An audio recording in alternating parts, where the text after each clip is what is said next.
Ito ang Presidential Broadcast Service. Radyo Pilipinas. Radyo Publiko Ng bagong Pilipinas para sa bagong Pilipino. Naghahatid ng mahahalagang balita at impormasyon na guugnay ng pamahalaan sa sambayanan. Tulay sa himpapawid ng serbisyo publiko. Radyo Pilipinas. Radyo Publiko. Ang boses ng Pangulo. Sa Iloilo, Radyo Pilipinas, 585 AM. Oras sa Radyo Pilipinas, Philippine Standard Time, alas 8:02 sa aga. Nagapangunang nga balita sa syudad, sa mga banwa, sa probinsya sang Iloilo, kagkaingon nga mga probinsya. Mga pananawon sa likod sang mga balita. Inyong mabatian sa Radyo Pilipinas Iloilo News. Mga balita nga magasugata sa inyong nga aga. Ginbantayan, ginsunod, gintipon sang Radyo Pilipinas Iloilo News Team. Gikan sa hulot balitaan. Diretso sa inyong palamatian. Yarian! Radyo Pilipinas Iloilo News.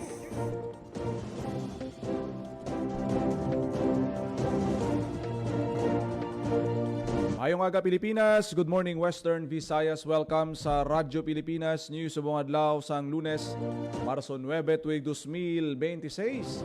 Ako ang inyo tagbalita, Jinel Baklay, kagkaron sa aton balantayan kag mga mainit nga mga pangulong dinalan.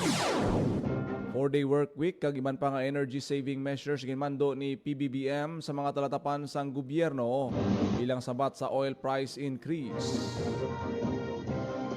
Presyo kag supplies ang basic necessities kag prime commodities sa rehiyon. Nagapabilin nga establish sa piyak sang sitwasyon sa Middle East. Expanded lifeline rate program sang gobyerno ginlunsar sa syudad sang Iloilo. Mga gas stations nga nagapamintaha bangod sa epekto sang giyera sa Middle East ginpaandaman sang Department of Energy. DA ginpabakod ang pagbantay sa supply sang presyo sa mga pagkaon. City Veterinarian magapatigayon sa aktibidad sa syudad kabahin sang Rabies Awareness Month. Headline. ASEAN meeting sa Isla sang Boracay nagapabilin nga matawhay. Kag mga delegasyon sang Schools Divisions Office na magapasakop sa Wevra Ami 2026 nag-abot na sa syudad sang Pasig. Headline.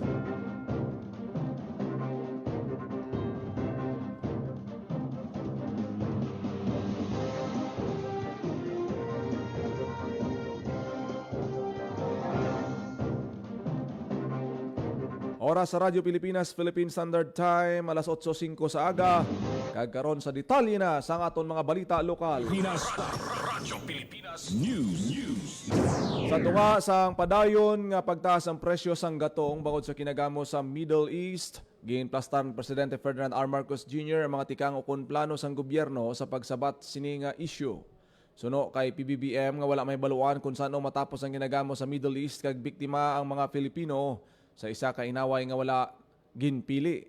Sang ukon subong adlaw Lunes, Marso 9, temporaryo nga igapatuman ang 4-day work week sa mga talatapan sang gobyerno sa idalom sang executive branch. Wala pa ni nagalakip sa mga opisina nga nakatutok sa emerhensya o kon pagpanguna sa serbisyo, pareho sang pulis, bombero kag mga opisina nga naghatag sa frontline services sa publiko.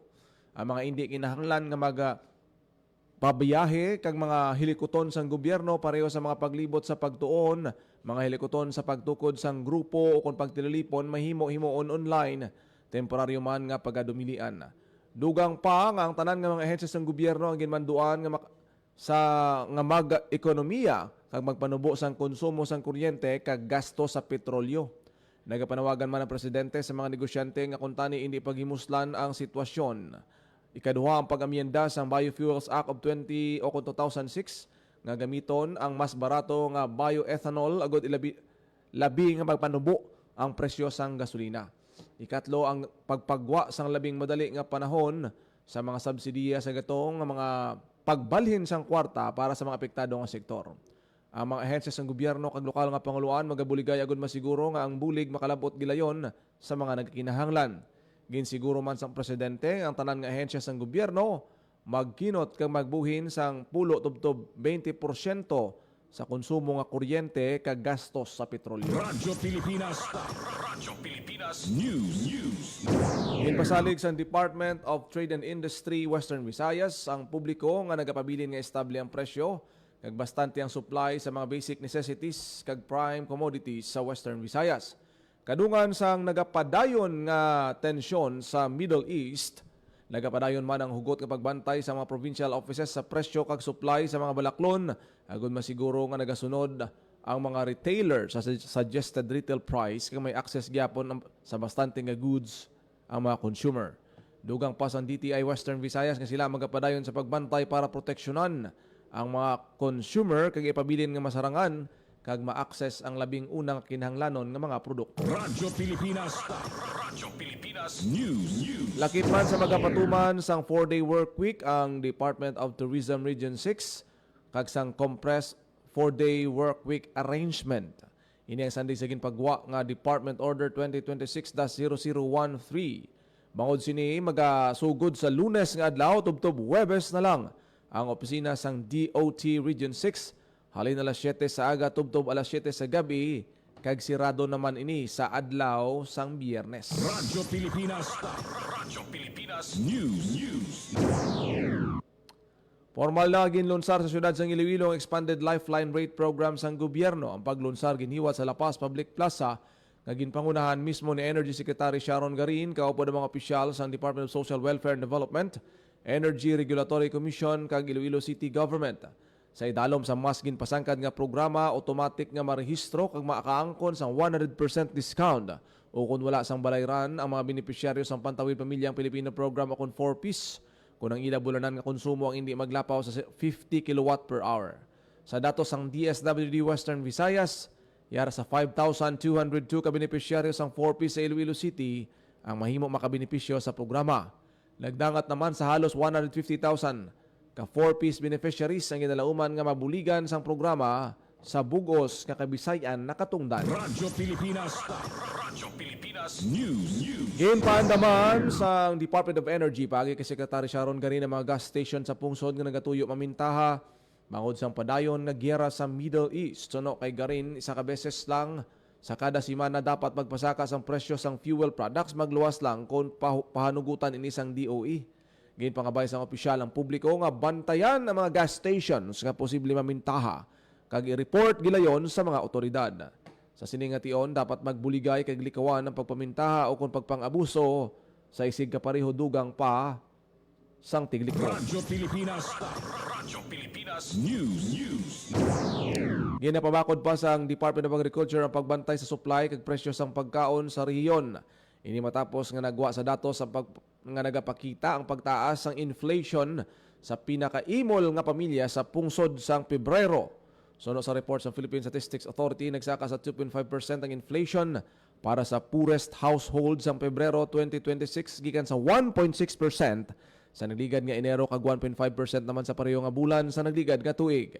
Nagapanguna sa kabangdanan amo ang pagsaka sang presyo sang food and non-alcoholic beverages. Suno kay Agriculture Secretary Francisco Laurel, ginpabakod pa sang ahensya ang pagbantay sa presyo sang pagkaon agod mapatod nga mapabilin nga mabakod ang supply kag presyo bisan pa sa mga pagpanghangkat. Ginsiling ni Laurel nga naghahanda ang gobyerno sa mga tikang agod masiguro nga bastante ang supply sa pagkaon kag farm inputs sa posibilidad nga mayara sing price shocks nga may kaangtanan sa nagakatabo nga kinagamo sa Middle East. Radyo Pilipinas News. Nakalinya na ang mga aktibidad nga hiwaton sa siyudad sang Iloilo pagi sa Office of the City Veterinarian bilang kabahin sang Rabies Awareness Month subong nga Marso. May hiwaton nga malapnagon nga mass rabies vaccination halin sa Marso 3 tubtob Marso 30 sa distrito sang La Paz. Target nga mabakunahan ang mga hinuptanan nga ido kag kuring sa 25 ka barangay sa siyudad. Pangunahan man sang City Veterinarian ang information campaign kag education campaign sa mga eskwelahan. Magalibot ang City Vet sa mga elementary schools sa Marso 4 tubtob Marso 12 agud itudlo sa mga kabataan ang ibalo na tuhoy sa rabies. Mahiwaton man nga pagpangkapon sa Marso 19, Rabies Summit sa Marso 22 kag Pet Adoption Drive sa Marso 27. Radyo Pilipinas News. Nagapabiling nga matawhay ang paghiwat sang Association of Southeast Asian Nation Senior Level Committee on Financial Integration meeting kag ASEAN Committee on Disaster Management sa isla sang Boracay, Malay, Aklan. Ginpahayag ni Cindy Ferrer sang OCD Western Visayas kag Public Information Officer sang Regional Incident Management Team, wala pa sang major incident nga nabalhag ang opisina sa aktibidad. Dugang pa niya nga magapabili ng mas hugot nga pagbantay sa lugar tubtob wala sa makapauli nga mga delegado sa pagtililipon. Magluwas sa mga meeting ginpahayag ni Ferrer nga lakip man sa ilang ginabantayan ang mga aktibidad ng ginahanda sa isla kakay sang sunset cruise kag farewell dinner. Padayon ang pagbantay sang halos 1,900 ka security personnel para sa pagpabilin sang kalinong kag kaluwasan sang publiko sa Boracay Island. Radyo Pilipinas. Radyo Pilipinas News. Nagabot na sa siyudad sang Pasig ang delegasyon sang Schools Division Aklan nga magapasundayag sa Regional Athletic Association Meet 2026. Ginabiabi ni Dr. Janice Jennifer Palmares, College President sang Pasig City College, ang mga atleta, coaches, assistant coach, chaperon kag miyembro sang Technical Working Group sang SDO Aklan, ang PCC, amo amangin billeting school sang SDO Aklan. Ang Webra Meet 2026 panagbalayan sang Pasig City kaupod ang SDO Pasig City kag giwaton ini sa maabot nga Marso 17. Radyo Pilipinas. Radyo Pilipinas News. Matidalagon nga natapos ang National Irrigation Administration ako niya Halao River Multipurpose Project Stage 2 ang ISO Third Party Surveillance Audit nga giniwat sang Marso 5 tubtob 6. Ang duwa ka adlaw nga proseso sang audit ginpangunahan ni Engineer Justo Batoon Jr. gikan sa Certification International Philippines Incorporated nga nagrepaso sang pareho nga field operations. Gindayaw ni Batoon ang Project Management Office sa iya kabakod sa pagmaintenar sang kontrolado nga proseso kag maayo nga pagdokumento sa mga hinimuan para sa komunidad sang indigenous people. Gintumod man ni Engineer Bores, Regional Manager sang NIA Region 6 kag Concurrent Project Manager sang GRMP2, ang ISO audit maghatag sang isa ka malahalon nga oportunidad sa pagtuon agod labi pa nga mapasanyog ang kalidad sa serbisyo sa mga benepisyaryo. Ginpamatud-an man niya nga ang pangako sang Project Management Office sa pagpasanyog sang salabton kag pagluso sang padayon nga pag-uswag suno sa ginapaabot nga pagtapos sang proyekto sa katapusan sang tuig 2027. Radyo Pilipinas. Radyo Pilipinas News. Kadungan sang ginhiwat nga inaugurasyon sa bagong nga radar facility sang DOST Pag-asa Iloilo sa distrito sa Angaro kag groundbreaking sang synoptic station sa Iloilo Airport. Ginatagan ng emphasis ni Sekretary Renato Solidom Jr. sa iya speech ang importansya sang pagbinuligay. Suno sa DOST Secretary, inilang teknolohiya makasalbar sang kabuhi sa baylo ginaopdan ini sa mga siyentipiko, mga lideres nga nakahimalo kung ano ang dapat obrahon kag mga maalam nga mga pumuluyo agod mangin resilient sa kalamidad. Ginsiling ni Secretary Solidom nga ang mga pasilidad magapabakod pa sang backbone sang weather monitoring sang Pilipinas. Ginalaoman naman nga magabukas ang bagong radar facility, mas husto kag mas madasig pagid nga mga impormasyon na mapalabot sa publiko labi na sa lakat sang panahon. Radyo Pilipinas. Radyo Pilipinas News. Giningadla ng kampyon ang mga student athletes sa Bacolod City sa bago lang natapos nga Negros Island Regional Athletic Association meet o kon NIRAM. Ang syudad nga nagaserbi tagbalay sang hinampangan nakaangkon sang 165 ka gold, 102 naman ka silver kag 102 ka bronze medal. Suno kay Bacolod City Mayor Greg Gasataya sa likod sang kada medalya. Amo ang iya o kun isa ka pamatanon nga Bacolod noon nga na ligo sa balhas kag yabok na hapo kag nasakit ang mga tiil apang may mga mata nga puno sang determinasyon nga nagapanikasog labaw sa masarangan para sa ilang mga kaupod kag bugal sang syudad. Nagapangaduwa ang Bacolod City ang Negros Occidental nga may 150 ka gold, 152 ka silver, kag 102 ka bronze medal. Ang Negros Oriental naman na nagpangatlo nga may 33 ka gold, 39 ka silver, 59 ka bronze. Ang iban pa nga nagpartisipar nga local government unit santo sa ilang ranking amo ang Dumaguete City, Bayawan City, Kabangkalan City, Silay, Bai City, Gihulngan, Siquijor, Tanhay City, kag Canlaon City. Ang mga kwalipikado halin sa NIRAM amo ang magatiglawas ang Negros Island Region sa palaboton nga palarong pambansa nga hiwaton sa Agusan del Sur nga natalana sa Mayo 24 tubtob Mayo 31. Radyo Pilipinas. Radyo Pilipinas News. Inatunan sa Guimaras Provincial Government ang pagpatuman sa 4-day work week sa Kapitolyo bilang energy conservation measure. Suno kay Governor Maria Lucille Nava, magapasad sila sa internal rules tuoy sa direktiba nga 4-day work week.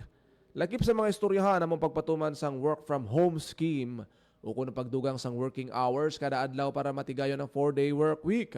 Kinpasalig sang gobernadora nga pangitaan sang paagi agud hindi maapektuhan sang todo ang mga Guimarasnon bangod sang tensyon sa Middle East. Radyo Pilipinas. Radyo Pilipinas News.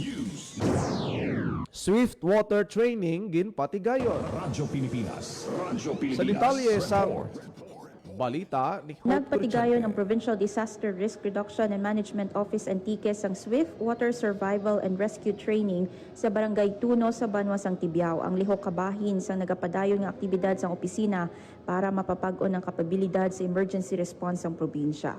Ang paghanas ginpasakupan sa mga miyembro sang Quick Response Team agud makakuha sang importanteng abilidad sa pagluwas sang kabuhi sa tion sang water-related emergencies. Para sa Bagong Pilipinas, Hope Turchante, Radyo Pilipinas, Radyo Publiko. Radyo Pilipinas. Radyo Pilipinas News. Provincial Anti-Drug Abuse Council nagsinapol. Radyo Pilipinas. Radyo Pilipinas. Sa detalye sang balita. Ginistoryahan sa ginhiwat nga sinapol sa Provincial Anti-Drug Abuse Council kun PADAC ang pag-usisa sa mga parametro sang Barangay Drug Clearing Program. Sa sinapol ginhambalan ang pagpabaskog sang interagency coordination, pagpahapos sang validation procedure, kag pagsabat sa mga problema sa monitoring kag deklarasyon sang drug cleared barangays sa idalom sang BDCP. Ara sa sinapol si Governor Artur Defensor Jr. nga nagapamuno sang PADAC kaupod sa Provincial Administrator Raul Banyas, Iloilo Police Provincial Office Director Police Colonel Bayani Razalan, Philippine Drug Enforcement Agency Iloilo Head Nicolas Gomez, Liga ng mga Barangay President Amalia Victoria Dibuque, Department of Interior and Local Government Iloilo Provincial Director Carmelo Orbista, Board Member June Mondihar, nga Chairman sa Sangguniang Panlalawigan Committee on Peace and Order, kag League of Municipalities of the Philippines Iloilo President Mayor Suzette Mamon. Naibaluan nga sa report sang PIDEA, una na nila ginpahayag nga isa na lang sa 1,721 ka barangay sa Iloilo ang wala pa na deklara nga hilway sa ilegal nga droga. Nga ginakabig naman nga kadalagan sang provincial government sa iya sini nga anti-drug campaign. Para sa Bagong Pilipinas, Hope Turchante, Radyo Pilipinas, Radyo Publiko. Radyo Pilipinas. Radyo Pilipinas News. Formal na ginanagurahan ang upgraded nga pasilidad kagamitan kag salakyan sang Negros Occidental Provincial Disaster Risk Reduction and Management Office. Ang PDRRMO siningkaron lang ang nangin opisyal nga departamento sang Kapitolyo nga may aras ang state-of-the-art command center, logistics kag training facility sa Panaad Park Stadium sa Bacolod City. Suno kay Negros Occidental Governor Eugenio Jose Lacson, ang upgraded nga pasilidad magaserbe command center para sa madasig kag mas maayo nga pag-aksyon sa tion sang emerhensya. Ang mga bagong salakyan magapadasig man sang pagresponde sa komunidad labi na sa ginakabig remote kag vulnerable areas. Ang mga bagong nga kagamitan ginalauman nga magapabakod naman sang kapabilidad sang PDRRMO sa search and rescue, relief kag recovery operation. Ang upgraded training center magaserbe naman nga primary hub para sa pag-develop sang pag-update sang ihibalo kag ikasangkol sang DRRMO personnel kag emergency response team. Radyo Pilipinas. Radyo Pilipinas News. Arestado ang duha ka mga durugista sa ginpatigayon nga bypass operation sa Barangay Banica, Roa City, Capiz. Ang mga sospek kilala nga Sanday alias Michael, 37 anyos, negosyante kag drug surrendery, kag alias Ron nga residente sa Balete, Aklan. Nakumpiska sa mga sospek ang 110 gramos sa suspected shabu valor 748,000 pesos. Gintingob nga puwersa sa Capiz Provincial Drug Enforcement Unit, President Rojas Municipal Police Station, Rojas City Police Station, kag Capiz Provincial Intelligence Unit ang nagpatigayon sa madinilagon nga operasyon. Suno kay PRO6 Director Josefino Ligan, ang madinilagon nga operasyon nagapakita lang kung ano kakomitido ang kapulisan nga papaso ng problema sang illegal nga droga.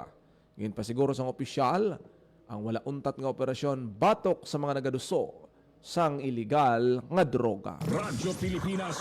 Radyo Pilipinas News. Oras sa Radyo Pilipinas, Philippine Standard Time, alas 8:23 sa aga. Radyo Pilipinas. Radyo Pilipinas. Kagi nyo nabatian ang detalye sa mga nagapanguna nga balita sa pagpangalagad sang Radyo Pilipinas News subong nga adlaw sang Lunes, Marso 9 na kita tuig 2026. Sa dugang pangabalita kag impormasyon, i-share, i-follow kag i-like lang ang aton Facebook page, Radyo Pilipinas Iloilo kag Radyo Pilipinas Community Group. Damo kita dadara sang balita nga pwede gid ninyo mabasa. Salamat sa mga gaupod sa aton FB Live, Ma'am Noren Cordoba, kag sa iya baby nga si Taling. Good morning. Sir Magdaleno Fajardo kag sa tanan naton nga mga Facebook Live viewers. Salamat gid sa inyo sini nga pag-upo diri sa aton sini iya nga pagpangalagad. Amo man kay Bong Ortega, to Bong Ortega. Salamat gid sa pag-upo diri sa aton sini nga programa, sa tanan nga mga guards dira sa CPU, kag sa tanan nga mga gaupod sa aton nga FB Live. Kita ay karon sa programa Iloilo Morning. Ako nagid lamang inyo alagad ang inyong tagbalita kada aga. Janelle Baclay, mayong aga Pilipinas. God bless Iloilo. Radyo Pilipinas. Radyo Publiko. Radyo Pilipinas. Itinuloy na po natin ang zero balance billing. Libre po.